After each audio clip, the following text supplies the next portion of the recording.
عالمگیر سطح پر درجہ حرارت کی زیادتی، گلوبل وارمنگ، جنگلات کا بے دردی سے کٹاؤ، ڈیفارسٹیشن، زمین کی سطح یعنی سوائل اور زمین کی فضا یعنی ایٹماسفیئر اور زمین کی بیرونی فضا میں موجود اوزون لیئر کی شکستگی اور کئی ایسے مسائل ہمارے اپنے پیدا کردہ ہیں۔ نہ صرف یہ بلکہ انسانوں نے دریاؤں اور سمندروں پر اپنی مرضی مسلط کرتے ہوئے اس کا فطری حسن غارت کر دیا۔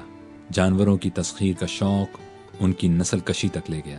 سونا اگلتی زمینیں بنجر و ویران ہو رہی ہیں۔ دریا اور تالاب اور ان میں بسنے والی حیات تیزابی بارشوں کے سبب برباد ہو رہی ہیں۔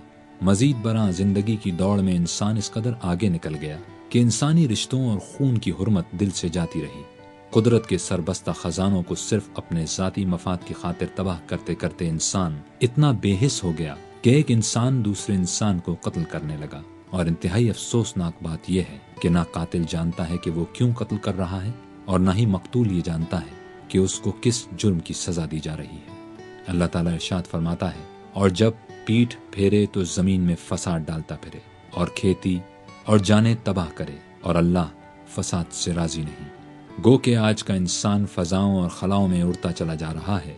بظاہر اس نے مکمل فتح حاصل کر لی ہے، لیکن اس کا اپنا وجود خود مشکوک ہو چکا ہے۔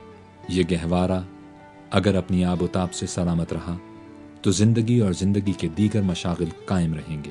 اگر ہم نے بے اعتدالی سے صرف حصول فائدہ کے لیے زمین کے خزانوں کا بے درغ استعمال ترک نہ کیا اور زمین کے پرسکون ماحول کی حرمت اسی طرح پامال کرتے رہے تو مرغزاروں پر موت کے مہیب سناٹے طاری ہو جائیں گے۔ رنگوں اور آوازوں کی جادو اثر دنیا شہر خاموشہ میں بدل کر دم توڑ دے گی، اور یہ خوبصورت سیارہ فقط قبرستان بن کر قیامت کے انتظار میں سوئے فلک تک رہا ہوگا۔ ہماری جو موجودہ مسائل میں جو سب سے سر فہرست مسائل ہیں وہ ہماری انڈسٹریلائزیشن ریولوشن، جو صنعتی انقلاب کا جس کو نام دیا جاتا ہے، وہ صنعتی انقلاب کا یہ حال ہے کہ آپ کی فیسلٹی کے لیے گاڑیاں، مشینیں، کپڑے سب تیار ہیں، لیکن جو سائڈ پروڈکٹس ہیں، پھر وہی بات آتی ہے کہ ان کو نظر انداز کیا گیا ہے کہ وہ سائڈ پروڈکٹس کہاں جائیں گے، کیا ایفیکٹ کر رہے ہیں۔ تمام انڈسٹریل ویسٹیج کے لیے ایک سنک مل گیا ہے سمندر کہ اس میں پھینک دو۔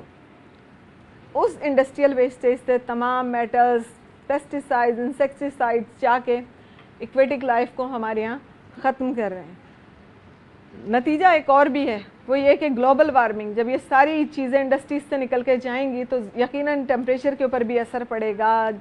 وہ پانی جو پینے میں استعمال ہو رہا ہے یا وہ پانی جو سمندری حیات اپنے لیے استعمال کر رہی ہے، یہ تمام توڑ پھوڑ گندگی اس کی ایکویٹک لائف کو ختم کرنے میں سر فہرست ہے۔ اور اس کا ایک ہی سلوشن ہے کہ ہر آدمی کو اپنے آپ سے کمٹمنٹ کرنی ہوگی کہ مجھے دنیا کو صاف کرنا ہے، اس کو اپنے حصے کا ویسٹیج پراپر وے سے ٹھکانے لگانا ہے تاکہ دنیا کو وہ سیکیور کر سکے اور اپنے اس آرام و سکون کی طرف بڑھ سکے جو اس کو پیدائش کے بعد ملی تھی۔ اسلام ہر شعبے میں مکمل رہنمائی فراہم کرتا ہے۔ خالق کائنات کسی ایسی چیز کا حکم نہیں دیتا جس سے مخلوق کا ماحول خراب ہو۔ اسلام خالق کائنات کی رضا اور خوشنودی کا نام ہے، اسی وجہ سے اسے دین فطرت کہا جاتا ہے۔ اس سلسلے میں جو بنیادی تعلیم ہم کو ملتی ہے وہ یہ ہے کہ باہر کے ماحول کی صحت و بقا کا انحصار اندر کے ماحول کی درستگی پر ہے۔ فکر درست ہو تو عمل درست ہوتا ہے، اور اندر کی آلودگی باہر کی آلودگی کا اصل سبب ہوتی ہے۔ اگر ہم میں سے ہر ایک فرد یہ ٹھان لے کہ اس گہوارے کو آلودگی سے بچانا ہے اور ہم میں سے ہر ایک کو اپنی اپنی حدود میں رہتے ہوئے یہ کوشش کرنی ہے کہ کسی صورت اس گہوارے کی حرمت پامال نہ ہو، تو یہ عالمی مسئلہ کسی حد تک ٹھیک ہو سکتا ہے۔ اور اسلام تو ہمیں یہاں تک تعلیم دیتا ہے کہ راستے میں پڑا ہوا پتھر جو کسی بھی قسم کی تکلیف کا باعث ہو اسے راستے سے ہٹا دیا جائے۔ غور طلب بات یہ ہے کہ اسلام ہم کو کتنا اعلیٰ ظرف دیکھنا چاہتا ہے کہ جو پتھر نہ ہم نے راستے میں ڈالا، نہ ہم یہ جانتے ہیں کہ کس نے ڈالا، مگر ہم پر یہ ذمہ داری عائد کر دی گئی کہ نہ صرف خود کو موذی اشیاء سے محفوظ رکھیں بلکہ دوسروں کو بھی تکلیف سے بچائیں۔ اور اب یہ ہمیں سوچنا ہوگا کہ ہم اپنی آنے والی نسلوں کو کون سا مستقبل دینا چاہتے ہیں، یہ یا پھر یہ فیصلہ آپ پر ہے۔ ہمیں پھول اچھے لگتے ہیں، کیا ہم تازہ ہوا میں سانس نہیں لے سکتے؟ کیا ہم کو صاف پانی نہیں ملے گا؟ مجھے شور اچھا نہیں لگتا۔ پھول توڑنا بری بات ہے، پھول نہیں توڑنے چاہیے.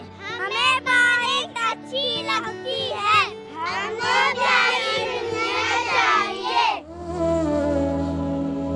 توازن میں جب تک یہ ماحول تھا، بڑی جاں فضا تھی زمین کی فضا.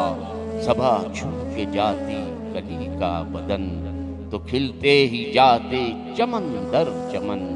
کہیں بوند امرت کی پڑتی نہیں، جھلستی ہے بارش سے اب تو زمین. ترنم بہت آبشاروں میں تھا، عجب ولولہ سا بہاروں میں تھا. کبھی نیلا عنبر نہ تھا ملگجا، دریدہ نہیں تھی زمین کی قبا. سیاہ چمنیوں کی گھٹاؤں میں ہے دھواں، اب تو تازہ ہواؤں میں ہے. زمین اب تو سونا اگلتی نہیں، فضا کی رتوں کو بدلتی نہیں. سمو میں عناصر کی بہتات ہے، سمندر نہیں جام سقراط ہے. بہت مہرباں اپنے کوثر تھے کہ آلودگی سے نہ بیزار تھے. کبھی نام کو نہ تھے گرد و غبار، کبھی زندگی یوں نہ تھی اشک بار. یہ مٹی، یہ پانی، یہ آب و ہوا، بشر نے اسے کیا سے کیا کر دیا.